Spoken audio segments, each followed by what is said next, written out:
ये बड़ी खबर, कांग्रेस में संगठन स्तर पर बड़ा फेरबदल हुआ है। विवेक बंसल को प्रभारी पद से हटा दिया गया है। शक्ति सिंह गोहिल को हरियाणा कांग्रेस का नया प्रभारी नियुक्त किया गया है। वहीं कुमारी शैलजा को छत्तीसगढ़ कांग्रेस का प्रभारी बनाया गया है। जनरल सेक्रेटरी की जिम्मेदारी भी कुमारी शैलजा संभालेंगी। ये बड़ी खबर हम आपको बता रहे हैं। कांग्रेस में संगठन स्तर पर फेरबदल हुए हैं। विवेक बंसल को प्रभारी पद से हटा दिया गया है। अब शक्ति सिंह गोहिल को हरियाणा कांग्रेस का नया प्रभारी नियुक्त किया गया है।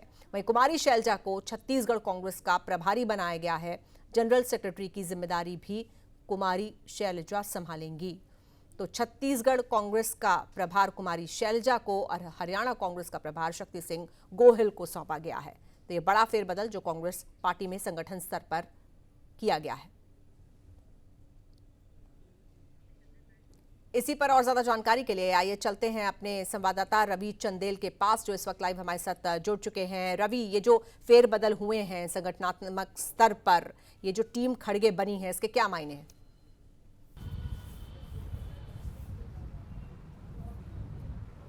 देखिए, जिस तरीके से जब से जो है कांग्रेस के राष्ट्रीय अध्यक्ष मल्लिकार्जुन खड़गे को जो है वो उन्होंने पदभार संभाला, उसके बाद से लगातार जो है संगठन पर बड़े स्तर पर जो है वो फेरबदल किए जा रहे हैं। इसी कड़ी में बीते रविवार जो है कांग्रेस की जो है वो बैठक हुई और उस बैठक के अंदर बहुत से जो फैसले हैं वो लिए गए, जिसके अंतर्गत जो है सोमवार देर रात को एक लेटर जारी किया है, जिसके अंतर्गत अगर हम बात करें छत्तीसगढ़ की बात करें, राजस्थान की बात करें या फिर हरियाणा की बात करें, तीनों ही राज्यों के प्रभारी जो हैं वो उनको बदला गया। अगर हम बात करें छत्तीसगढ़ की बात करें तो छत्तीसगढ़ में प्रभार कांग्रेस के प्रभारी थे पीएल पुनिया, उनकी जगह जो है वो अब हरियाणा की जो वरिष्ठ नेत्री हैं कुमारी शैलजा वो लेंगी। तो वहीं अगर हरियाणा की बात करें तो हरियाणा में जिस तरीके से मतभेद जो है वो निकलकर सामने आए थे राज्यसभा चुनाव के दौरान, उसके बाद से लगातार ये कयास लगाए जा रहे थे कि कुछ ना कुछ बड़े फेरबदल जो है वो हरियाणा में देखने को मिलेंगे, जिसके अंतर्गत जो है अब विवेक बंसल की जगह हरियाणा का प्रभार जो है वो संभालेंगे शक्ति सिंह गोहिल, जिनके पास दिल्ली का भी प्रभार है। तो उनके ऐसी स्थिति के अंदर एक अतिरिक्त कार्यभार जो है वो शक्ति सिंह गोयल को जो है हरियाणा का भी सौंपा गया है। तो वहीं अगर हम बात करें राजस्थान की बात करें तो राजस्थान में कांग्रेस के प्रभारी थे अजय माकन, जिनके लगातार जो है मतभेद जो है वो गहलोत गुट के साथ बने हुए थे, जिसके चलते जो है वो काफ़ी समय से जो है वो एक्टिव जो थे वो राजस्थान में नजर नहीं आ रहे थे, जिसकी जगह अब जो है कांग्रेस ने जो है वो सुखजिंदर सिंह रंधावा को जो है वो प्रभारी जो है राजस्थान का बनाया, जो पहले पंजाब के डिप्टी सीएम भी रह चुके हैं। तो निश्चित तौर पर कांग्रेस द्वारा लगातार ये प्रयास किए जा रहे हैं कि किसी न किसी तरीके से जो है संगठन का विस्तार किया जा सके और सबको जो है वो एकजुट एक साथ लेकर जो है वो कांग्रेस चले। इसी कड़ी में इस तरह के चेंजेस जो है वो किए गए हैं। जी बिल्कुल, आप बने रहिएगा रवि हमारे साथ। इसी बीच शक्ति सिंह गोहिल का बैकग्राउंड क्या है, कौन है शक्ति सिंह गोहिल, ये हम अपने दर्शकों को बता देते हैं। सौराष्ट्र क्षेत्र के लिमडा राज्य के शाही परिवार से ताल्लुक रखते हैं शक्ति सिंह गोहिल। बीएससी, एलएलएम और कंप्यूटर में डिप्लोमा समेत कई डिग्रियां इनके नाम हैं। 1986 में ये भावनगर जिला युवा कांग्रेस पार्टी के अध्यक्ष बने थे। उसके बाद 1989 में गुजरात राज्य युवा कांग्रेस के महासचिव पद के लिए निर्वाचित हुए थे। आगे स्थानीय निकाय चुनाव उन्होंने लड़ा और भावनगर जिला पंचायत के उपाध्यक्ष बनाए गए। 1990 में ऑल इंडिया कांग्रेस कमेटी के सदस्य बने। 1990 में भावनगर दक्षिण से विधानसभा का चुनाव लड़ा और जीत हासिल की। गुजरात सरकार में 2 बार मंत्री रह चुके हैं शक्ति सिंह। साल 2014 में कांग्रेस के राष्ट्रीय प्रवक्ता नियुक्त किए गए थे। साल 2018 में बिहार का प्रभारी बनाया गया। साल 2020 में सोनिया गांधी ने पार्टी मामलों का अंतरिम प्रभारी इनको नियुक्त किया था। तो अब हरियाणा कांग्रेस का जो प्रभार है वो शक्ति सिंह गोहिल के पास है। रवि, आपसे हम ये जानना चाहेंगे कि ये तो पूरा अच्छा खासा अनुभव है राजनीति का, शक्ति सिंह गोहिल को हरियाणा कांग्रेस का प्रभारी उनको बनाया जाना कितना उपयोगी कांग्रेस पार्टी के लिए हरियाणा में शक्ति सिंह गोहिल साबित हो सकते हैं? और साथ ही जिस तरह से हुड्डा से लगातार मतभेद हमने देखा कि कुमारी शैलजा को अब छत्तीसगढ़ भेज दिया गया है, जो कि एंटी ग्रुप की कही जाती हैं, तो ऐसे में क्या गुटबाजी पर भी लगाम लगेगी और शक्ति सिंह गोहिल का आना किस तरह से यहाँ पर पार्टी को मजबूती देगा? इक्वेशंस क्या हैं?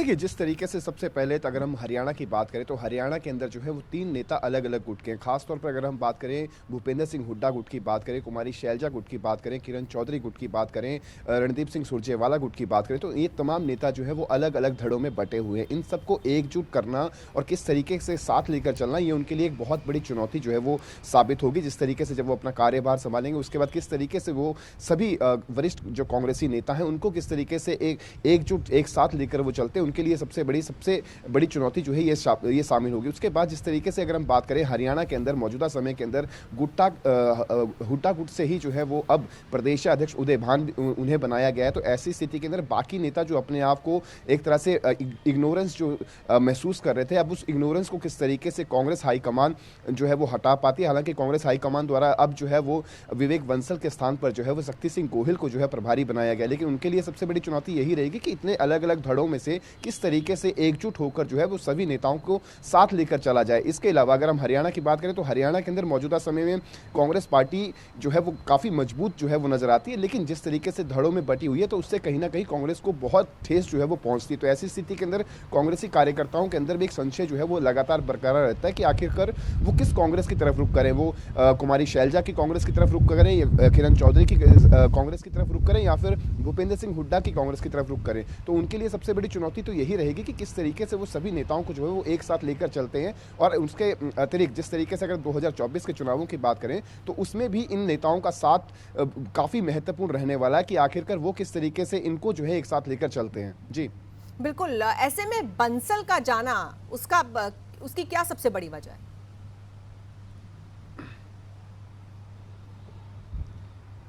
देखिए, विवेक बंसल की अगर हम बात करें तो जिस तरीके से राज्यसभा के चुनावों के अंदर जिस तरीके से अजय माकन को जो है वो कांग्रेस ने अपना उम्मीदवार बनाया था, उस दौरान जो है वोटिंग के अंदर जो है कुछ चेंजेस, वोटिंग के अंदर जिस तरीके से वोट रिजेक्ट होने की जो बात सामने आई थी, उसके बाद से लगातार ये कहा जा रहा था कि आखिरकार जब विवेक बंसल को जो है वो बाकायदा वहाँ पे डेलीगेट तौर पर जो है वो बिठाया गया तो किस तरीके से एक वोट जो है वो रिजेक्ट होती है। क्या उन्होंने विधायकों को जो है पहले से इसके बारे में जानकारी नहीं दी थी, या फिर जिस तरीके से उस टाइम जब वोट देने के बाद जब उन्हें दिखाया गया था, क्या उन्हें उस समय इस चीज की जानकारी नहीं मिली कि वोट जो है वो रिजेक्ट भी हो सकता? तो उसको लेकर काफी ज्यादा मतभेद जो थे वो निकल कर सामने आए। उसके बाद से लगातार आरोप प्रत्यारोप का सिलसिला भी लगातार जारी रहा।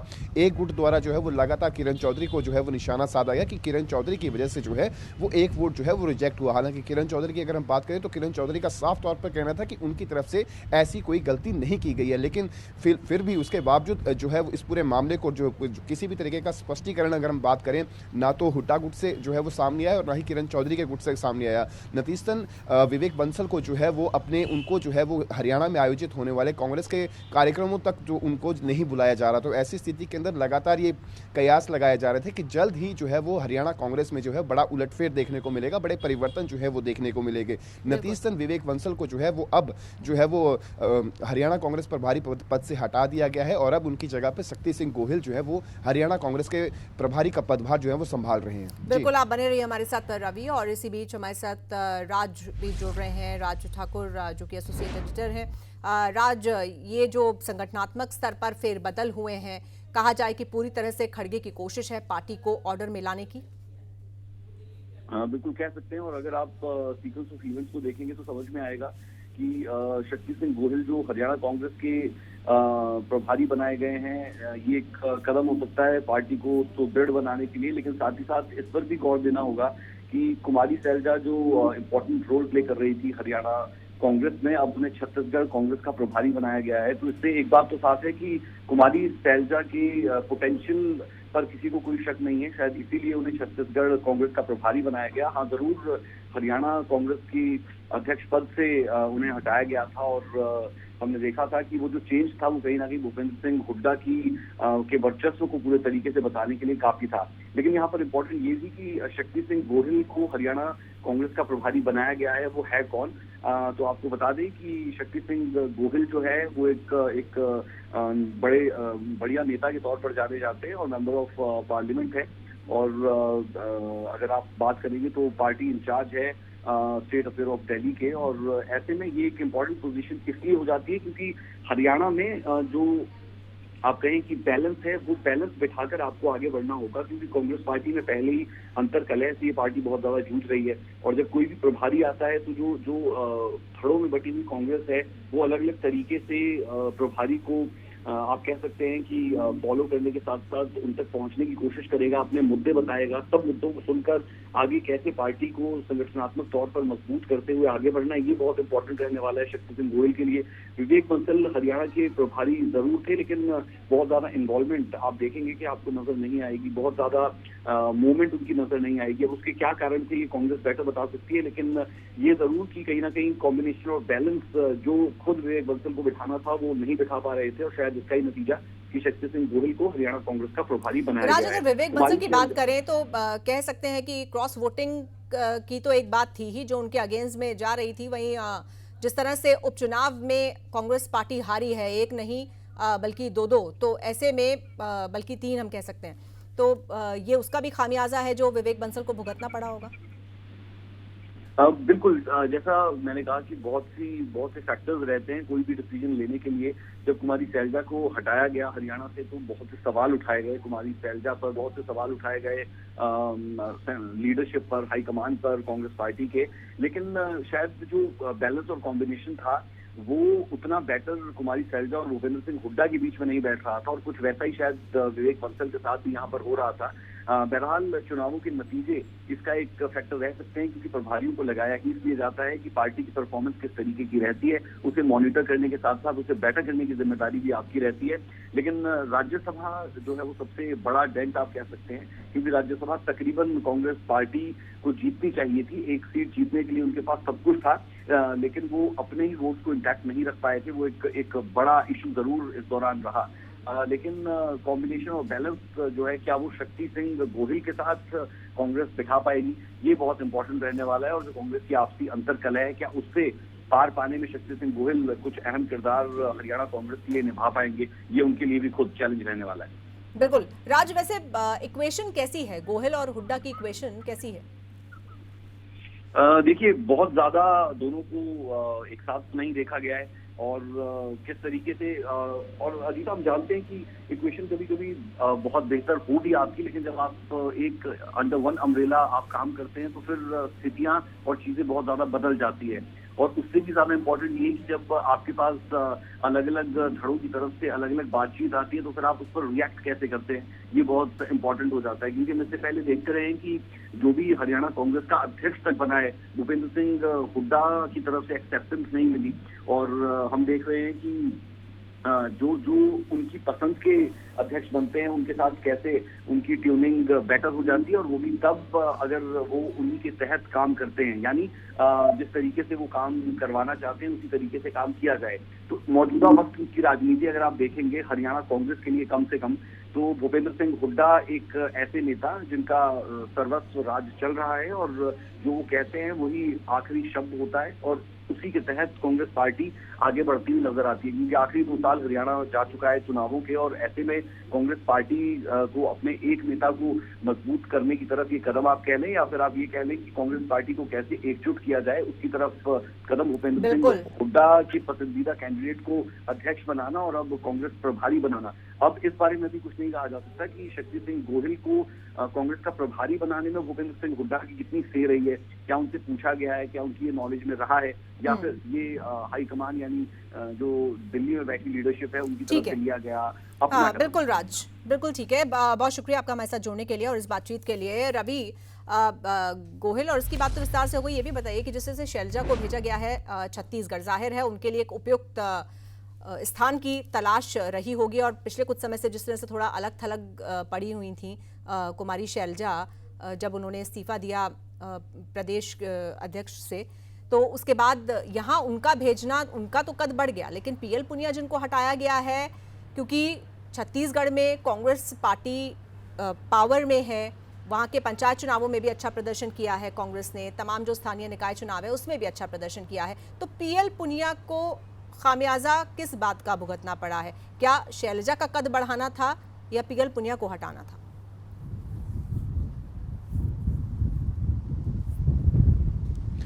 देखिए, जिस तरीके से मौजूदा समय के अंदर जो राष्ट्रीय कांग्रेस के अध्यक्ष हैं मल्लिकार्जुन खड़गे, उनकी तरफ से लगातार ये कोशिश की जा रही है कि जिस राज्य के अंदर जहां पे अलग-अलग खेमों के अंदर जो है वो कांग्रेस बटी हुई है, वहां से किसी एक वरिष्ठ नेता को जो है वो दूसरे राज्य में शिफ्ट किया जाए, उनके ऊपर जो है वो अतिरिक्त कार्यभार जो है वो दिया जाए, ताकि उस राज्य के अंदर जो है वो किसी तरीके के मामलों के अंदर जो है वो हस्तक्षेप ना कर पाएँ। उसको मद्देनज़र जो है ये फैसला जो है वो लिया गया। हो सकता है कि जिस तरीके से कुमारी शैलजा को लगातार जो है, चाहे हम बात करें गुलाम नबी आज़ाद के मामले में भी कुमारी शैलजा ने जो है वो भूपेंद्र सिंह हुड्डा की जो है वो शिकायत जो है वो हाईकमान के साथ की थी। उसके बाद से जिस तरीके से अगर हम आदमपुर उपचुनाव की बात करें, आदमपुर उपचुनाव के नतीजों के बाद से लगातार कांग्रेस के अंदर जो है वो आरोप प्रत्यारोप का सिलसिला भी रहा। इस दौरान जो है काफ़ी बार ये भी जो है वो कुमारी शैलजा की तरफ से कहा गया कि हमें किसी तरीके का निमंत्रण जो है वो नहीं दिया गया था। हालांकि इसका स्पष्टीकरण जो है वो दूसरी तरफ कांग्रेस के प्रदेशाध्यक्ष उदय उभान जो है वो करते हैं कि उनके बाकायदा जो है वो खुद जो है वो कुमारी शैलजा के घर जो है वो गए थे, और साथ ही साथ जो कांग्रेस के उम्मीदवार जयप्रकाश जेपी थे वो भी उनके घर तक गए थे, ताकि वो उनके प्रचार प्रसार में जो है वो सहयोग दे सके। लेकिन उसके बावजूद जो है वो कुमारी शैलजा जो है वो नहीं आई थी। तो ऐसी स्थिति के अंदर लगातार ये प्रयास जरूर किए जा रहे थे कि जिस नेता को जो कद है उस कद के हिसाब से उसे कोई अतिरिक्त कार्यभार जो है वो किसी अन्य राज्य में सौंपा जाए। तो उसी के अंतर्गत जो है वो कुमारी शैलजा को अब जो है वो छत्तीसगढ़ का प्रभारी जो है वो बनाया गया है। लेकिन अगर हम पीएल पूनिया की बात करें तो पीएल पूनिया के लिए भी कांग्रेस आगामी दिनों के अंदर जिस तरीके से बैठकों का दौर जो लगातार जारी है कांग्रेस के अंदर, उसके बाद से लगातार उनको भी किसी न किसी अन्य, चाहे हम स्टीयरिंग कमेटी की बात करें या फिर किसी अन्य राज्य के प्रभारी के तौर पर जो है उनकी सेवाएं जो है वो ली जा सकती हैं। जी ठीक है, बहुत धन्यवाद आपका रवि हमारे साथ जुड़ने के लिए।